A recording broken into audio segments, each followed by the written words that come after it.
কিন্তু কেউ কথা বলছে না, এটাই দুঃখ। কেন আমারটা ভাই আমাকে তো ভালো লাগে, তাই ভালো লাগে বলে তো মানি।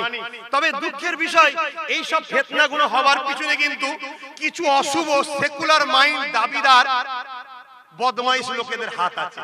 দিদি বলেন কেমন? ওই আজকে সমাজে একটা প্রচার চলছে না, উৎসব যার যা, ধর্ম যার যার, উৎসব সবার চলছে না, এই সব কথা বলার জন্য এই সব ফিতনাগুলো হচ্ছে। এই কথা বুঝছেন না, বোঝেন না? যার উৎসব সে যাবে, যার ধর্ম অনুষ্ঠান সে যাবে, তাহলে সেখানে তো ফিতনা হয় না। নাই দেখা যাবে একটা অন্য ধর্মের উৎসব হচ্ছে, অন্য ধর্মের ছেলে ঘুরতে গেছে, আর ঘুরতে গিয়ে এখন হয়তো ভুল করে ইচ্ছা করে বা অচিকিৎসা করে কোনো মেয়ে সেটা ল্যাপড়া হয়ে গেল, তাহলে এটা দাঙ্গা হবে না? হবে না? এইগুলো দাঙ্গা করাতে চাইছে কারা? যাদের মুখে এইসব কথা শোনা যায় যে ধর্ম যার যার, উৎসব সবার। আর ইসলাম কি বলছে শুনবেন না? ইসলাম বলছে হযরত ওমর ফারুক গায়ের ইসলামের ধর্মীয় অনুষ্ঠানে যেও না, কারণ ওই সময় মহান রব্বুল আলামিনের পক্ষ থেকে লানত হয়। কারণ পৃথিবীর বুকে সবথেকে বড় জুলুম আর গুনাহ হলো শিরক করা, অর্থাৎ আল্লাহর জায়গায় অন্য কাউকে মাবুদ বলে মানা। তাহলে আল্লাহর জায়গায় অন্য কাউকে মাবুদ বলে উপাসনা করা হয়, আমরা আল্লাহকে যারা মানি তারা কি করে যেতে পারি? যদি বলো না ধর্ম যার যার, উৎসব সবার, তাহলে আমার বকরা ঈদটাও ধর্ম আমার, উৎসবটা তো সবার। কই ডাকো না দেখি একটা ঠ্যাং ফেলার জন্য? কেউ আছে কি দেখো তো? এত বড় বিয়ায়া নির্লজ্জ হয়ে গেল আমার ধর্মের ছেলেগুলো। সবাইকে বলছি না, এটা একটা পরিকল্পনা ইসলামকে মিটাবার। সতর্ক হন, সাবধান। আব্বাস সিদ্দিকী কিছু বললে তো পীর সাহেব, পীর জালা, মুফতি, মাওলানা সবাই বলা শুরু করে দেয়। আজকে এত বড় একটা সেরেকি কথা সমাজে বলে বেড়াচ্ছে, কই কারা মুখ থেকে কথা শুনেছেন এই বিষয়ে শিক্ষা দিবা? তোমরা তো আম মানুষ, তোমাদের ঘরে বললে তবে তো শিখবে যে বাবা এই কথাটা সেরেকি কথা, ধর্ম যার যার, উৎসব সবার, এই কথাটা মানা যাবে না। সেরেকি কথা, ধর্ম যার যার, উৎসব তার তার, ধর্মকে কেন্দ্র করে উৎসব হয়, ঠিক না বেঠিক? কুরবানিকে কেন্দ্র, পশু জবাইকে কেন্দ্র করে, ঠিক না বেঠিক? তাহলে আমার উৎসবে কেউ আছে পার্টিসিপেট করে, হ্যাং ধরে? কেন যাবে তারা? তাদের উৎসবে তাদের বউ বাচ্চা বেটিদের ঘুরতে যাবে। 10টা ভালো ছেলে তার জায়গায় 10টা খারাপ ছেলে যেতে পারে না? পারে না। মুসলমানদের মধ্যে দাবিদার সবাই কি আল্লাহর ওলি নাকি? সবাই ভালো ছেলে? কিছু চরিত্রহীন খারাপ ছেলে আছে না? নাই। ফট করে যে কার বউয়ের হাত ধরে ফেলবে খারাপ লাগবে না, কার মেয়ের হাত ধরে ফেলবে, এটা দাঙ্গা হতে পারে না? পারে না। তারা তাদের অনুষ্ঠান করবে, খুশিভাবে ঘুরবে, আনন্দে ঘুরবে, তাদের বউ বাচ্চাদের ঘরে, বেটিদের ঘরে নিয়ে। কেন যে সেখানে ডিস্টার্ব করছে? এই ডিস্টার্ব করানো হচ্ছে এটা প্ল্যান করে, যাতে করে একটা অশান্তি দাঙ্গা হয়। বোঝার চেষ্টা করো এই ব্যাপারগুলোকে নিয়ে। আবার কথা বলতে গেলে বলে উনি সেকুলার নয়, সেকুলার নয়। সেকুলার আমার থেকে শেখ, তোদের যে সেকুলার, ওই সেকুলারের মাথায় ঝাঁটা মারা দরকার, সেকুলার নয়। ভুল বললাম নাকি? সেকুলার আমার থেকে শেখ। যখন শীতকালে কম্বল দিই, কে হিন্দু, কে মুসলমান, কে খ্রিস্টান দেখি না, গরিব ফুটপাতে পড়ে আছে, গায়ে কম্বল চাপিয়ে দিয়ে আল্লাহর সৃষ্টিকে সেবা করলাম, এর নাম হলো সেকুলার। কথা বুঝে আসছে না? নাই। যখন কোন পড়াশোনার জন্য পীর আবু বকর মেরিট স্কলারশিপ দিয়ে, কে হিন্দু, কে মুসলমান দেখি না, যার রেজাল্ট ভালো, গরিবের ছেলে পড়তে চায়, টার্গেট স্বপ্ন ভালো, তাকেই পয়সা দিই। কথা বুঝে আসছে? দাও না, গরিবদের খাওয়া, গরিবদের সেবা করো। যে কোনো ধর্মের একটা অমুসলিম মা, বোন, বাচ্চা যদি বিপদে পড়ে, তাকে বাঁচাতে গিয়ে তোমার যদি জীবনও চলে যায়, তুমি তাও আল্লাহর কাছে পুরস্কার পাবে। জোরে বলুন সুবহানাল্লাহ। ইসলাম অনেক বড় কথা শিখিয়েছে, কিন্তু না কারো ধর্মীয় কাজে গিয়ে সেখানে তুমি যে ভিড় করা মানে তাদের ডিস্টার্ব হতে পারে, ঠিক না বেটি? আর সবচেয়ে বড় কথা, রাসূল বলছে যে যার দল ভারী করবে সে তার সাথে কিয়ামতের দিন থাকবে। এক জায়গায় 100 জন গেলে দল ভারী হয়তো নাকি? আজকে আমার জলসায় ভারী হয় বলি তোমার উপর রাগ, ভারী না হলেই রাগ নেই। কাল থেকে লোক কমে যাও, দেখবে আমাকে আলোচনাই বন্ধ করে দেবে, কেউ চিনতেই পারবে না, বাদ থেকে বেকার আলোচনা। কিন্তু আমার কাছে আসে, আর বিশেষ করে অবশ্য ইয়ং ছেলে, সমস্যা ওই জায়গায় ইয়ং। কেন শয়তান এই পিওরটাকে, এই ইয়ংটাকে বিশেষ করে টার্গেট করে? কারণ এদেরকে না ধরতে পারলে মদের কারবার বন্ধ, এদেরকে না ধরতে পারলে জুয়ার কারবার বন্ধ, এদেরকে না ধরতে পারলে সমাজে দাঙ্গা মারপিট বন্ধ। শয়তানের হাত থেকে যদি যুবক ফসকে যায় তাহলে মসজিদ আবাদ হবে। শয়তানের হাত থেকে যুবক যদি ফসকে যায় জেনা ব্যভিচারী বন্ধ হবে। শয়তানের হাত থেকে যুবক যদি ফসকে যায় সমাজে গান বাদ্য জেনা ব্যভিচারী মেলা মদ জুয়া আড্ডা বন্ধ হয়ে যাবে, ঠিক না বেঠিক?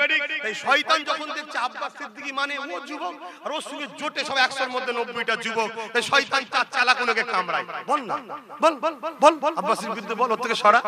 এই কথা বুঝছেন না? অনেক ভাড়াটিয়া আছে, ভাড়াটিয়া বক্তা পীর সাহেব রয়েছে, ভাড়াটিয়া সরকার থেকে ভাড়া পায়। মন খারাপ হয়ে গেছে না বাপ, যেটা বলো বলি, যেটা বলে চলে যায়। কি কথা বললাম? হ্যাঁ হ্যাঁ হ্যাঁ, আল্লাহ রাসূলকে জিজ্ঞেস করল, হুজুর শোনো যুবকেরা, দুশ্মন তোমাদের, বলো না গো তোমাদের দুশ্মন, ক্ষতি করছি কারো? কাউকে যদি গান থেকে তুলে নিয়েছি, মদ থেকে তুলে নিয়েছি, মেলা থেকে তুলেছি, যাত্রা থেকে তুলে নিয়েছি যে আল্লাহর প্রেমিক করি, রসুলের প্রেমিক করি, মসজিদে নিয়ে যাই, মাদ্রাসায় নিয়ে যাই, তোমাদের ক্ষতি করলাম? ভুল বুঝুনি আমার সোনার ভাইরা। তারপরও হালকা বয়সে ছোটখাটো গুনাহ হয়ে যায়, আলাদা জিনিস। ইমানের মূলে আঘাত দিলে ছাড়লে হবে। আহারে আল্লাহ নবী কত কষ্ট করেছে। নবী আমার সাহাবাদিওকে বলেছিলেন, এ বাবা সাহাবারা, আমি রাসূলুল্লাহ কেন কেঁদেছিলাম শোনো বাবা, আজ তোমাদেরকে বলে যাই, শুনে রেখে দাও। আল্লাহ নবী বলেছিলেন, বাবা সাহাবারা, আমি যখন শিশুবেলায় দুলনায় দুলতেছিলাম, আল্লাহ পাকের ফেরেশতারা আমাকে দুলা দিতে আসতো। সকালে 70,000, সন্ধ্যাবেলায় তাদের ডিউটি শেষ হয়ে যেত, সন্ধ্যাবেলায় আবার 70,000 আসতো। বলুন না আল্লাহু আকবার। আমার নবীর খেদমত ফেরেশতারা করত। এ ছেলেরা, যুবকেরা, আল্লাহ নবী দিন দুনিয়া বাস হাবিবুল্লাহ মুস্তাফা জানের রহমত বলতে লেগেছে। ওই ফেরেশতাদের মধ্যে আলোচনা হতেছিল, আমার উম্মতিদের মধ্যে থেকে একদল উম্মতিরা হালকা বয়সে গুনাহ করে ফেলবে, অন্যায় করে ফেলবে, গান শুনে ফেলবে, সিনেমা দেখে ফেলবে, যাত্রায় চলে যাবে, পাপ কাজ করে ফেলবে। এই জন্য আল্লাহ নারাজ হয়ে তাদেরকে জাহান্নামী দেবে। আমি রাসূল যখন শুনে ফেলেছি, আমি তাদের পিয়ার করি, মোহাব্বত করি, আমার উম্মতিরা জাহান্নামী হয়ে যাবে, এটা শুনে আমি কাঁদতে লাগলাম। আমি যখন কাঁদতে লাগলাম, তোমরা আমাকে সান্ত্বনা দিতে লাগলে, আমি কাঁদতে লাগলাম। আল্লাহ পাকের কাছে আরজু করতে লাগলাম, আল্লাহ আমার উম্মতিদেরকে মাফ করে দিন, আমার উম্মতিদেরকে ক্ষমা করে দিন। এবার সাহাবারা যখন খবর পেলাম, হাবিব দোস্ত কেঁদো না, তোমার খাতিরে তোমার উম্মতিরা যত গুনাহ করুক না কেন, তওবা যদি করে নাই, তোমাকে যদি ভালোবেসে নাই, তোমার অন্তরে তোমার মহব্বত রেখে দেয়, আমি আল্লাহ এমন সকল মানুষের জীবনের গুনাহকে মাফ করে নাজাত দিয়ে দেব। আরো জোরে বলুন সুবহান। এত ফ্যাসিলিটি পেলাম কার ওসিলায়, তাই তো আব্বাস সিদ্দিকী গুনাহ থাকার পরও খাই ঘুমোই নিশ্চিন্তায় ঘরে, কেন আমার রাসূলের ওসিলায় আল্লাহ মাফ করে দেবেন কথা দিয়েছে, তোমাদের মাফ করবেন। কিন্তু কি রাখতে হবে? মহব্বত।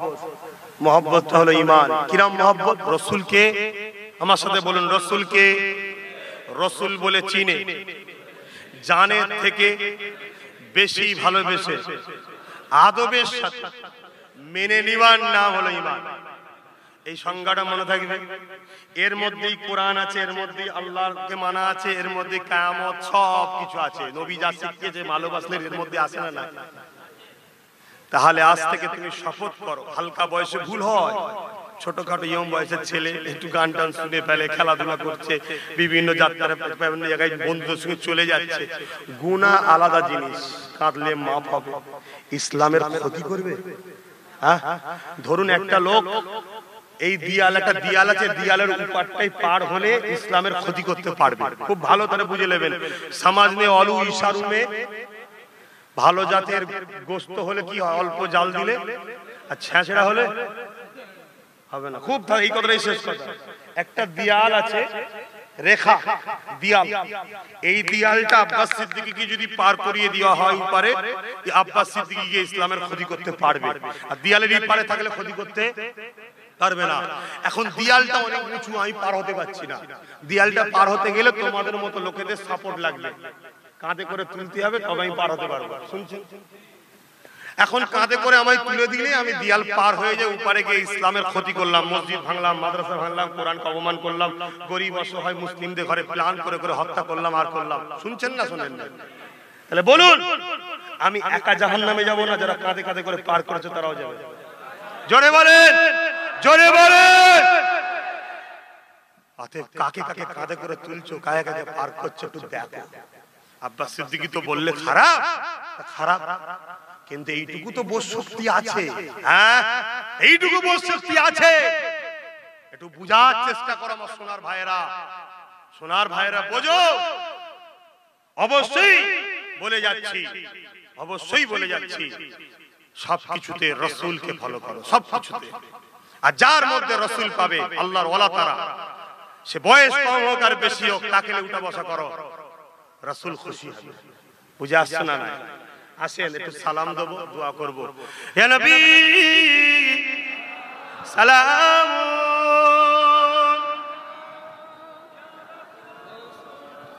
আল্লাহ।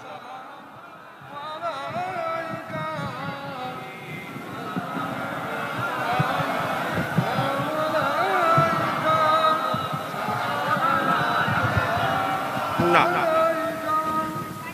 আমার বাপ ভাইরা, একটু সামান্য কিছু তোহফা ছেলেরা সংগঠন থেকে করেছে গরিব মানুষদের ঘরে দিবার জন্য, শুনছেন? কিন্তু আমি তো ডাইরেক্ট স্টেজ থেকে কোন গরিবকে দিবা মন খারাপ লাগবে না, আমি পছন্দ করি না। একটা কম্বলের জন্য সবার সামনে যে হাত পাতবে আর তোমরা ফটো তুলে ছড়াবে, দেখো ভিখারি, আমি অপছন্দ। হ্যাঁ, কর্মীর হাতে বলো তো, ও নিয়ে যে গরিবকে দেবে, গরিবের ফটো যেন বাইরে না ওঠে, তোমার দেখাবার দরকার নেই। তোমার পাড়ার লোক তোমায় চিনলেই আলহামদুলিল্লাহ, ঠিক না বেটি? যে যার পাড়াতে তোমরা ইউনিট তৈরি করো, পাশের পাড়ার দায়িত্ব তোমাকে আল্লাহ জিজ্ঞেস করবে না, তোমাকে তোমার পাড়ার জন্য জিজ্ঞেস করবে। কি গো, এই জিনিসটা আমি করি না, খারাপ লাগলো নাকি? কি করবো বলেন? আমি সব পছন্দ করি। একটা কম্বলের জন্য সামান্য, ঠিক আছে। ছেলেরা বলছে কি আছে, এটা কর্মী কোন বুথে? আচ্ছা, এ কিন্তু একে দেওয়া হচ্ছে না, ও একটা তোহফা হিসাবে আমার হাতে নিতে চাইছে, উদ্বোধনটা করে দিলাম। ও হচ্ছে একটা বুথের দায়িত্বে আছে সংগঠনে, এটা অরাজনীতির সংগঠন, কোনো রাজনীতির ব্যাপার নেই। আহলে সুন্নাতুল জামাত কোন রাজনীতি, অরাজনীতি, ধর্মীয় সংগঠন। আর আহলে সুন্নাতুল জামাত আল্লাহ রাসূলের জান্নাতি দলের নাম, সেই তাবারুকটা রাখা হয়েছে। জোরে বলুন সুবহানাল্লাহ। আসেন, মাশাআল্লাহ, কি সুন্দর লাগছে, দেখতে পাচ্ছেন না তো আপনারা? হাজার হাজার মানুষ। কেন রাগ হবে না? এত মাননুন তোদের ঘরে, এত পিটনুন তোদের ঘরে, এত জেল দিলুন, তাও ভাইজান ছাড়ছিস না। এই সমস্যা। এই হওয়ার পিছনে একটাই কারণ, আব্বাস সিদ্দিকী নবীর গোলামি করে, তাই নবীর গোলামগুলো আব্বাস সিদ্দিকী জিন্দাবাদ বলে, ঠিক না বেটি? হ্যাঁ, এই আব্বাস সিদ্দিকীর কৃতিত্ব নয়, শুধু রাসূলকে ভালোবাসো তাই ভাইজান জিন্দাবাদ, নবী ছেড়ে দিলে ভাইজান নেই, ঠিক না বেটি? ইনশাআল্লাহ হবে। তো আসেন, সময় সংক্ষেপ, নামাজের দিকে খেয়াল করতে হবে। ইয়া নবী সালাম,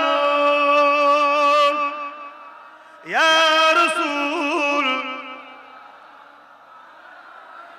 ইয়া হাবিব,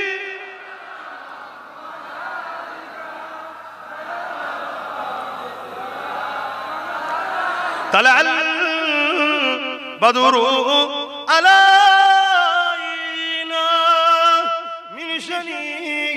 يات الوداع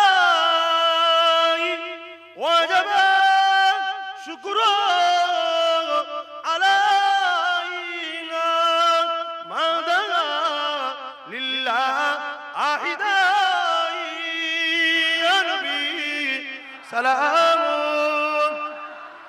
يا رسول سلام يا حبيب সালাম সালাওয়াতুল্লাহ। আমার আব্বারা, আল্লাহ যাতে রাজি আমরা তাতে রাজি, তাই তো নাকি? আল্লাহ কখনো হারিয়ে পরীক্ষা করে, কখনো জিতিয়ে পরীক্ষা করে। আল্লাহ কখনো রোগ দিয়ে পরীক্ষা করে, কখনো সুস্থ রেখে পরীক্ষা করে, কখনো ধনী করে পরীক্ষা করে, কখনো গরিব করে পরীক্ষা করে, কখনো সন্তান দিয়ে পরীক্ষা করে, কখনো কেড়ে পরীক্ষা করে। আল্লাহ পাক হারিয়েছে বলে মন খারাপ করলে হবে না, কিছু রহস্য আছে যেটা সময় মতো আমরা অবশ্যই বুঝতে পারবো, ঠিক না বেটি? তবে আমাদের লক্ষ্য যদি না এই সত্য শান্তির জন্য হয়, আমরা আমাদের লক্ষ্য থেকে কখনো পিছাবো না। তাতে দম থাকলে প্রকাশ্য, দম না থাকলে গোপনে, কিন্তু লক্ষ্য শান্তির দিকে থাকতেই হবে, ঠিক না বেটি? বিদায় নিবার আগে একটা শেষ কথা, একটু মানুষ চিনুন। আল্লাহ রাসূল বলেছেন পৃথিবীর জমিনে সবথেকে শ্রেষ্ঠ হচ্ছে আলেম সম্প্রদায়, তাই তো নাকি? যারা রাসূলের ওয়ারিস। আর সবথেকে নিকৃষ্ট কারা? আলেম সম্প্রদায়। তাহলে আমরা ধরবো কোনটাকে, শ্রেষ্ঠটাকে না নিকৃষ্টটাকে? শ্রেষ্ঠটাকে চিনবেন কি করে? একটাই রাস্তা চিনার, যে সব সময় লক্ষ্য নবী নবী নবী নবী নবী নবী, সে হলো শ্রেষ্ঠ। কেন নামাজ দিয়ে মুসলমান মাপা যায় না, রোজা দিয়ে মুসলমান মাপা যায় না। কথা বুঝাচ্ছে? বড় বড় হাজি খেতে কাটতে চলে গেছে, কথা বুঝে আসছে না? নয়, ও মাপা যাবে না বাপ। নবীকে দেখো, নবীকে, যে নবী রক্তকে পানি করলো, তাইফের জমিনে মার খেলো এই মূর্তি পূজার বিরুদ্ধে। আজকে তুমি বলছো সব সমান, এই কথা বুঝে আসছে না? নয়, নকল আল্লাহর উপাসনা করা যাবে না, রাসূলের বক্তব্য। আর তুমি পীর সাহেব, তুমি হাজী সাহেব বলছো সব ঠিক, এই কথা বুঝতে আসছে? হ্যাঁ, বাধা দেওয়ার হুকুম ইসলাম দেয়নি, কাউকে জুলুম করো না। মানুষ কি ভালোবেসে বলতে পারো, সে শুনবে না শুনবে তার ব্যাপার, কিন্তু তুমি মিজাজ দেখাবে কারো ধর্মের উপরে, কাউকে কিছু বলবে ইসলামে হারাম, চলবে না। শুনছেন না? শুনেন, একটু চিনুন। একটা কথা বলছি, শোনেন মন দিয়ে, এই কথাটা সবই তো আল্লাহ করে মন দিয়ে শুনেছে। একটা লোক দ্বীন ইসলাম কলেমা প্রচার করার জন্য তাকে বাদশা বন্দী করেছে। আমি প্রায় জায়গায় বলছি, আপনাদেরও বলে যাচ্ছি, কেন একটু চিনা দরকার। কথা বুঝে আসছে না? না, হ্যাঁ, কেন আগামী দিন দেখা যাবে এয়ারপোর্টের মসজিদকে টার্গেট করবে, তখন আমাদেরই মতো মোল্লা বক্তারা বলবে হ্যাঁ ও অন্য জায়গায় সরিয়ে দিলেও হবে, কোনি এরা অনেক দালাল বেরিয়ে যাবে। একটু চিনা দরকার। একটা লোক দ্বীন ইসলাম কলেমা প্রচার করে বলে তাকে বন্দী করেছে বাদশা। আর একজন তার কাছে এসেছে যে তোমার তো শাস্তি দেওয়া হবে, তার আগে আমি তোমাকে একটু কলেমা পড়াবো। তখন যিনি কলেমা বন্দী হয়েছে, যিনাকে রাজা বন্দী করেছে, উনি বলছে আমি কলেমা প্রচার করি বলেই তো বাদশা আমায় বন্দী করেছে, তুমি কোথা থেকে এলে? বলছে বাদশাহ আমাকে পাঠিয়েছে। বলছে তার মানে? বলছে বাদশা আমাকে এই জন্য মাইনেতে রেখেছে, যারা ইসলাম ধর্মের মানুষ তাদেরকে শাস্তি দিবার আগে কলেমা পড়ানো হয়। বলছে আজীব ব্যাপার, আমি কলেমা প্রচার করি বলেই বাদশা আমাকে বন্দী করেছে, বাদশা আবার নিজেও তোমার দ্বারা কলেমা প্রচার করাচ্ছে, আর তুমি আবার কলেমা প্রচার করছো, বাদশা তার জন্য মাইনও দিচ্ছে।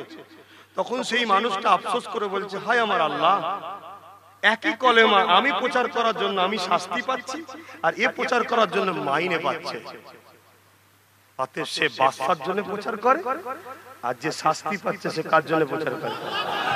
তা আজকের দিনও পশ্চিম বাংলায় বা অন্যান্য জায়গাতে একই কোরআন হাদিসের ওয়াজ একদল লোক করলে সরকার বলে ওকে রোক, আর আরেক দল করলে বললে সরকার বলে ওকে লিয়াই।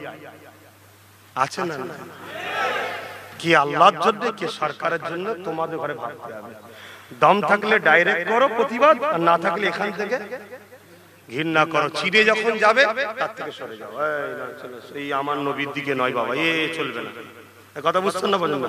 সেটাই যে আব্বাস সিদ্দিকী হয় তাও ছেড়ে দিতে হবে, কেন নবী আগে আব্বাস আগে নয়, ঠিক না বেটি? হ্যাঁ, দম থাকলে ডাইরেক্ট, আর না হয় অন্তর থেকে ঘৃণা করে সরে যাও। বিদায় লব। ফুরফুরা আহলে সুন্নাত ওয়াল জামাত একটা ধর্মীয় সেবামূলক সংগঠন। এই সংগঠনের লক্ষ্য ধর্মপ্রেম, মানবপ্রেম, দেশপ্রেম। এই সংগঠন থেকে নলেজ সিটি তৈরি করা দাদা হুজুরের নামে, এটা আমার স্বপ্ন। আপনারা আমার স্বপ্নে সাথ দিয়েছেন, আগামীতেও দেবেন তো? একটা বাচ্চা আজকে দিয়েছে আল্লাহ, কালকেই বড় হয়ে যাবে না? 25-30 বছর ধরে মানুষ করতে হয়, সময় লাগবে না? নলেজ সিটিকে বাচ্চা মনে করেন, এমনি তো আমার বাচ্চা দুর্বল, অনেক কখন ছাগল এসে মুখ দিচ্ছে, কখন গরু এসে মুখ দিচ্ছে, এই গাছটা একটু বড় হতে দেরি হচ্ছে। কথা বুঝছেন না? বোঝেন না? তারপরেও কিন্তু গাছ উঠছে। আরে ভালো জাতের গাছ তো আস্তে আস্তে গজাবে, চিন্তা করবেন না। কিন্তু মুখ দিচ্ছে, মাঝে মাঝে কুকুর এসে ছাগল এসে মুখ দিয়ে দিল, গরু এসে মুখ দিয়ে দিল, একটু সমস্যা হচ্ছে। তা বলে মন খারাপ করছে, সময় লাগবে। এতটুকু মনে রাখতে পারেন, সাক্ষী দিয়েছি কেউ যখন দান করে সঙ্গে সঙ্গে সওয়াব তার আমলনামায় আল্লাহ লিখে দেয়। যে জিম্মেদার হলো টাকা যদি ভুল রাস্তায় খরচ হয় জবাব তার কাছ থেকে আল্লাহ নেবে। তাহলে আপনারা যারা দান করেছেন সওয়াব পেয়ে গেছেন না জানেন? ভুল রাস্তায় যদি আমি খরচ করি জবাব আমার কাছ থেকে নেবে আল্লাহ। আমি আমার ঈমান চিনি, আপনাদের তবু সান্ত্বনার জন্য বলে যাচ্ছি, এতটুকু মনে রাখতে পারেন 10 পয়সা আপনাদের, 10টা পয়সা আপনাদের ফালতু কোনো জায়গায় যায়নি, আর ইনশাআল্লাহ আগামীতে যাবে না।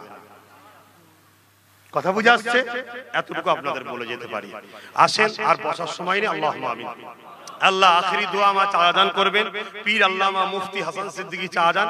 শুধু এতটুকু দোয়া করব, আল্লাহ তোমার নবীর কথা, তোমার কথা, দ্বীন ইসলামের কথা বলতে গিয়ে আল্লাহ অনেক কিছু বলেছি, যদি কোনো কথা ভুল হয়ে যায় আপনি যদি অখুশি হন মাফ করে দেবেন, আর আপনি যদি খুশি হন আজকের এই বাগানে যতজন এসছে আমাদের সবার গুনাহ মাফ করে আমাদের নামগুলো জান্নাতের খাতায় লিখে দেন আল্লাহ। এবার জান্নাতে যেতে গেলে যেভাবে তৈরি হতে হয় আপনি খাস রহমতের আমাদের ঘরে সেভাবে তৈরি করে দেন আল্লাহ। আপনি সব পারেন, আপনার সৃষ্টি আমরা আপনার সৃষ্টি, চোখ কান হাত কিডনি সব আপনি দিয়েছেন, আমাদের জিন্দেগিটাই আপনার।